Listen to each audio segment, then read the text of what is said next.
Él es la cabeza del cuerpo de la Iglesia. Miren, Jesucristo tiene la gracia de unión. La unión hipostática se produce en él por una gracia intensísima, especialísima, única suya. La gracia de unión se llama en teología. Después tiene como hombre la gracia santificante, como tenemos nosotros, la gracia habitual. Y después tiene una gracia absolutamente exclusiva suya, extraordinaria, que es la gracia capital, o sea, la gracia que le pertenece a él como cabeza de la Iglesia, cabeza del cuerpo místico. Vamos a ver cómo es esta gracia y cómo a nosotros nos influye y cómo debe nuestra oración también estar sustentada y vivificada por esta gracia. ¿Por qué le llamamos cabeza a Cristo? La cabeza es la parte más noble del cuerpo, la más importante. Primero por el orden, porque se empieza por ahí, por la cabeza. Y después por la perfección, porque en la cabeza están todos los sentidos corporales internos y externos. Si se te va la cabeza, se te va el gusto, se te va el oído, se te va la imaginación, se te va... Todo radica en la cabeza. Y la cabeza es la que gobierna el cuerpo, porque la vista y los demás sentidos residen en la cabeza y ellos son los que dirigen los actos del hombre. Y la cabeza es la que mueve a todos los miembros del cuerpo. Por analogía, por comparación con la cabeza física, llamamos cabeza de un cuerpo moral o social al hombre que tiene la primacía de orden, de perfección y de gobierno. La cabeza de una diócesis es el obispo, la cabeza de una comunidad es la priora, la cabeza. ¿Y el cuerpo qué es? Pues el cuerpo es un ser orgánico dotado de vida, porque a un muerto no le llamamos el cuerpo, sino el cadáver. El cuerpo está dotado de vida. En el cuerpo están sus distintos miembros, la acción propia de cada miembro, porque cada miembro tiene una acción. El cuerpo es una máquina maravillosa. La conexión de esos miembros entre sí y con la cabeza, que es la que los manda, y ese influjo del que hemos hablado, de la cabeza sobre todos los miembros, y sobre todo el alma, que es la que informa el cuerpo dándole vida, porque sin alma el cuerpo está muerto. Puede haber tres clases de cuerpo: el cuerpo físico, que es el sensible, el organismo humano, el cuerpo físico; el cuerpo moral, que tiene una existencia real, pero es de orden moral, no es físico. Por ejemplo, una comunidad es un cuerpo, pero no físico, sino real. Una nación, una academia, una institución, pues es un cuerpo. De manera que tenemos el cuerpo físico, el organismo, el cuerpo moral, una institución, y el cuerpo místico. ¿Qué es el cuerpo místico? Pues miren ustedes, un cuerpo que reúne lo de los dos anteriores. Es un cuerpo físico y moral, pero de orden sobrenatural, y esta es la Iglesia. Al mismo tiempo físico y moral, o mejor dicho, ni se puede decir que sea física ni moral, porque es una realidad sui generis, a su estilo, significa sui generis, que participa de las dos formas, del cuerpo físico y moral, pero las supera a las dos. ¿Cómo se parece la Iglesia al cuerpo físico, sin que lo sea? Esto es precioso, esta doctrina de la Iglesia. ¿Cómo se parece? en que todos los miembros de la Iglesia tienen comunicación vital entre sí. El riñón no le puede decir al corazón que vaya por su cuenta, ni la mano al cerebro. Todo tiene comunicación. Igual la Iglesia. En eso se parece al cuerpo físico. Pero lo supera inmensamente, porque se trata de una vida sobrenatural, incomparablemente superior a la vida natural. Es mucho más necesario la intercomunicación espiritual de los miembros de la Iglesia que la del páncreas con el hígado. Mucho más necesaria. ¿Y cómo se parece al cuerpo moral la Iglesia? No solo al físico, sino al moral. En que todos los miembros de la Iglesia tienen personalidad propia, independiente de los demás. O sea, yo no puedo vivir en la Iglesia sin los otros, pero la Iglesia no quiere vivir sin mí, que tengo mi propia personalidad. Por tanto, lo que tú no pongas a la Iglesia no lo van a poner los otros. En este sentido es un cuerpo moral también. Dicho todo esto, se puede entender mucho mejor, vamos a entrar en ello, que es una doctrina, como digo, muy hermosa, que creo que nos ayudará, porque tiene mucha densidad teológica que a veces nos falta hoy en nuestra formación, pero tiene muchas aplicaciones espirituales. ¿Qué es la gracia capital? Caput capitis, en latín, significa cabeza. De ahí viene capítulo, de ahí viene capital, pues es lo primero, lo que está encima del caput, el capitulum, es lo primero del libro.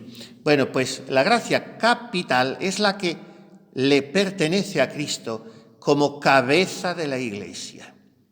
O sea, es la misma gracia habitual que tiene Cristo, en cuanto que Él es principio de la gracia en todos los miembros de su cuerpo místico. ¿Por qué? Porque es como una concha que está siempre rebosando de agua, de gracia. Y esa gracia es la que nos está constantemente bañando a nosotros.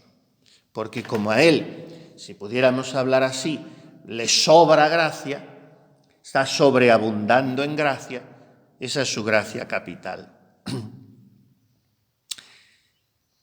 A Él le puso como cabeza de todas las cosas en la Iglesia, que es su cuerpo, plenitud del que lo acaba todo en todos. Qué maravillosa expresión de San Pablo. Es plenitud. ¿Y qué es lo propio de la plenitud? Rematar, perfeccionar, completar. Y completarlo todo. Y completarlo en todos. Esto solo se puede decir de Cristo. Él es la cabeza, plenitud del que lo acaba todo en todos. Eso en Efesios 1. Y en Efesios 5, el marido es cabeza de la mujer, como Cristo es cabeza de la Iglesia. En Colosenses, lo que cantamos en vísperas, Él es la cabeza del cuerpo de la Iglesia. Y en el Nuevo Testamento se compara la unión de Cristo con la Iglesia a la del esposo con la esposa, a la del olivo con sus ramas, a la de la vid con sus sarmientos, a la trabazón que tienen las partes de un edificio. Se compara todo eso.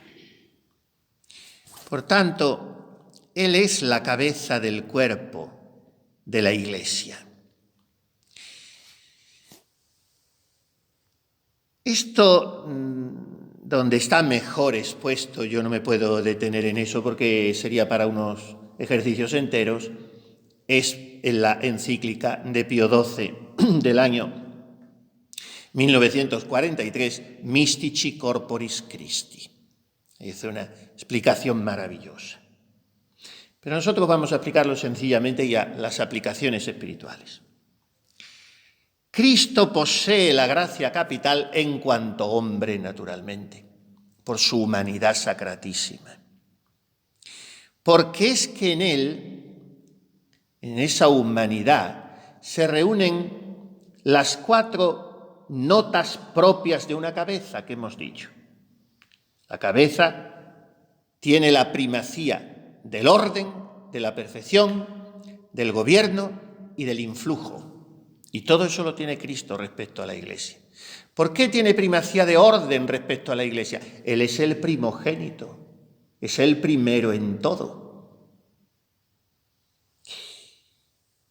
¿Por qué tiene primacía de perfección respecto a la Iglesia? Porque es el mismo Dios, plenitud del que lo acaba todo en todos. ¿Por qué tiene la primacía de gobierno respecto a la Iglesia? Porque en él está la plenitud del poder. Tú lo has dicho, yo soy rey, le dijo a Pilato. Me ha sido dado todo poder en el cielo y en la tierra. Cristo Rey, naturalmente, tiene la plenitud de gobierno. ¿Y por qué tiene la plenitud de influjo, que es lo más bonito de todo, sobre los miembros de la Iglesia? Cor Jesu, de cuius plenitudinem omnes nos accepimus, et gratia pro gratia. Decimos en las letanías del corazón de Jesús, ¿no? Corazón de Jesús, de cuya plenitud todos hemos recibido, y gracia sobre gracia. Por tanto, tiene la plenitud de influjo. Sin esa influencia permanente de Cristo no tendríamos vida espiritual. Todo nos viene por Él. El sarmiento fuera de la vid no sirve más que para el fuego. Todo nos viene por Él. Este es el aspecto más importante, más hermoso, más profundo y más digno de ser saboreado por nosotros en la oración, en nuestra vida espiritual como miembro de la Iglesia que somos cada uno. Todo me viene por Él. Por tanto, Cristo es cabeza de la Iglesia y vamos a darle la vuelta al argumento. La Iglesia es cuerpo de Cristo, cuerpo místico. Cuerpo místico. Porque en la Iglesia se dan las notas de un cuerpo. O sea, multiplicidad de miembros. ¿Quiénes son los miembros de la Iglesia? En potencia, todos los hombres del mundo. Porque todos están llamados a formar parte de un solo redil bajo un solo pastor. Así es que en potencia, todos los hombres del mundo. Y en acto, en realidad, ¿quiénes son los miembros de la Iglesia? Todos los bautizados, no, Señor. Porque todo bautizado que esté en pecado mortal está fuera de la Iglesia. Y un bautizado que está en pecado mortal no es hijo de Dios. Que ahora se dice mucho, todos somos hijos de Dios. Mentira. Todos somos hijos de Dios en potencia. Todos somos criaturas de Dios. Pero vamos, lo diga quien lo diga. No es verdad que todos somos hijos de Dios, porque la razón es sencillísima. Dios no tiene más que un hijo, el hijo único del Padre. El que está en el seno del Padre, su hijo único, es quien nos lo ha dado a conocer. Dios solo tiene un hijo. Los demás lo somos en la medida en que somos hijos en el Hijo, en que estamos injertados como el sarmiento en la vid. Si yo le pega un hachazo a ese injerto, por el pecado mortal no hay gracia en mi alma, no hay filiación. Cuando desaparece la gracia, desaparece todo, absolutamente todo. Entonces, hijos de la Iglesia, potencialmente todos los hombres del mundo. Realmente, solo los que viven en gracia. Imperfectamente, porque el carácter bautismal lo tienen, cuidado, el carácter no desaparece. Pero es una filiación imperfecta. Los que conservan la fe y la esperanza, aunque están en pecado mortal, son hijos de Dios. Si lo fueron un día, no pueden dejar de serlo por el sello que tienen, el carácter. Pero es una filiación que está ahí muerta. Por tanto, multiplicidad de miembros. Fíjese si tiene miembros la Iglesia. Multiplicidad de operaciones. Unos son apóstoles, otros profetas, otros predicadores y doctores, otras monjas contemplativas. Íntimamente unidos entre sí y dependientes los miembros. La mano no le puede decir a la cabeza, no te necesito. ¿Por qué estamos dependientes entre nosotros? Por la fe, por la gracia, por la caridad, por la oración. que son vasos comunicantes, por el buen ejemplo que debemos darnos unos a otros, porque recibimos los mismos sacramentos, porque obedecemos a un mismo cabeza, o sea, intimidad entre los miembros. El centro de todas esas operaciones de la Iglesia es Cristo, porque su influjo se extiende a todos. Y todos esos miembros están informados por la misma alma, que es el Espíritu Santo, el alma de la Iglesia. Por tanto, la Iglesia como cuerpo místico es la plenitud de Cristo. Constituye con su cabeza aquello que tan hermosa y cabalmente llamaba San Agustín el Christus totus, el Cristo total. El Cristo total es la cabeza y los miembros, el cuerpo místico entero. Es una sola persona mística. Dice Pío XII, al ponernos en esa encíclica colosal, Mystici Corporis, al ponernos en guardia contra ciertas confusiones que nacen de una falsa piedad o de un entusiasmo excesivo, dice él, no faltan quienes, no dándose bien cuenta que el apóstol Pablo habló de esta materia solo metafóricamente y no distinguiendo suficientemente los significados propios de cuerpo físico, moral y místico, que es lo que hemos empezado explicando, fingen una unidad falsa y equivocada, juntando en una misma persona física al divino Redentor con los miembros de su Iglesia y atribuyendo a los hombres propiedades divinas, hacen a Cristo nuestro Señor sujeto a errores y a la concupiscencia humana. Eso es un error teológico, porque la unión de Cristo con su Iglesia no es una unidad ontológica. Él tiene su independencia como cabeza, influye en nosotros como miembros, pero nosotros conservamos nuestra personalidad, nuestra independencia. Entonces, ¿cuál es el verdadero sentido de la expresión persona mística? ¿Qué quiere decirse cuando se dice que la Iglesia es la plenitud de Cristo? Pues sencillamente algo tan hermoso como que Cristo quiere encontrar en su Iglesia la expansión de su propia virtud. O sea que el deseo del corazón de Jesús es estar influyendo constantemente con su gracia en los miembros de su Iglesia, vivificándolos, santificándolos. Y en este sentido se dice que Cristo y la Iglesia forman como una persona mística, como dice Pío XII. Y que la Iglesia, llega a decir en una frase muy audaz, Pío XII, la Iglesia es como el complemento del Redentor, como si Cristo no estuviera completo sin su Iglesia.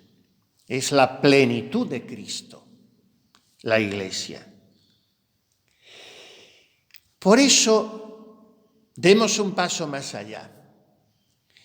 Y todo esto nos implica fuertemente a cada uno de nosotros, Ese Christus totus, ese Cristo íntegro, ese Cristo total del que habla San Agustín, se está formando todavía. O sea que Cristo no llegará a su plenitud hasta el final de los tiempos. Este es el gran misterio de la Iglesia. Porque toda la vida del cristianismo, la vida de la Iglesia, no es más que el constante expandirse de Cristo, que Él lo sea todo en todos, es la voluntad del Padre. Ninguna oración sube al cielo que no brote de la plenitud de la vida de Cristo. Ningún sacramento recibimos que no lleve la bendición de Cristo son el toque, el abrazo de Cristo. Cristo está constantemente desarrollando su infinita actividad en la Iglesia hasta el fin de los tiempos. Y ese Cristo entero, Cristo total, es el Dios hombre por su unión con los redimidos. Y nosotros seremos para Cristo, estamos llamados a ser el pleroma de Cristo, la plenitud de Cristo. De manera que si nosotros no llenamos los deseos del corazón de Jesús, no solamente estamos defraudando a Cristo, sino que no le estamos permitiendo a Cristo completarse, plenificarse. Hasta que llegue la parusía, Cristo está, se dice en filosofía, una expresión latina, Cristo está in fieri, se está haciendo, está en formación hasta que llegue la parusía. Está sentado a la diestra del Padre y con su gracia capital está queriendo atraer a todos los hombres al conocimiento de la verdad, que es Él, a todos los pueblos, a todas las culturas. Y esta acción de influjo permanente de Cristo cabeza sobre su Iglesia la realiza Él sobre todo, no únicamente porque tiene cauces también misteriosos, pero la realiza sobre todo a través de los sacramentos. De los sacramentos. Toda la humanidad de Cristo, su humanidad glorificada en el cielo, su cuerpo bellísimo con su alma santísima, influye en todos los cuerpos y almas de todos los hombres del mundo. La humanidad de Cristo. Porque esa humanidad está hipostáticamente unida al Verbo. Y porque todos los hombres de ese mundo, como hemos visto, integran su cuerpo místico, aunque sea solo en potencia. Entonces, ningún hombre del mundo, siquiera sea infiel, pagano, pecador, ateo, ningún hombre del mundo, de alguna manera, deja de recibir la influencia de Cristo, por lo menos en forma de gracias actuales, de chispazos, que de suyo serían suficientes para la conversión de su alma. Dios le da a todos la gracia suficiente por esos cauces que en ese caso, como he dicho, se saltan los sacramentos, porque son como besos que Dios da a esa alma, como empujones que llamamos gracias actuales. Serían suficientes. Ningún hombre deja de beneficiarse de esa gracia de Cristo. ¿Por qué? La razón es muy sencilla, porque nadie se salva fuera de Cristo. Él es el único Salvador. En el cielo ni en la tierra no se nos ha dado otro nombre que pueda salvarnos. Nadie se salva fuera de Él. Y sin Él, sin su influjo, sin su ayuda, sin su apoyo, sin su sustento, ni siquiera podemos pronunciar su nombre. Pero es que esta gracia de Cristo la recibimos en el alma y en el cuerpo.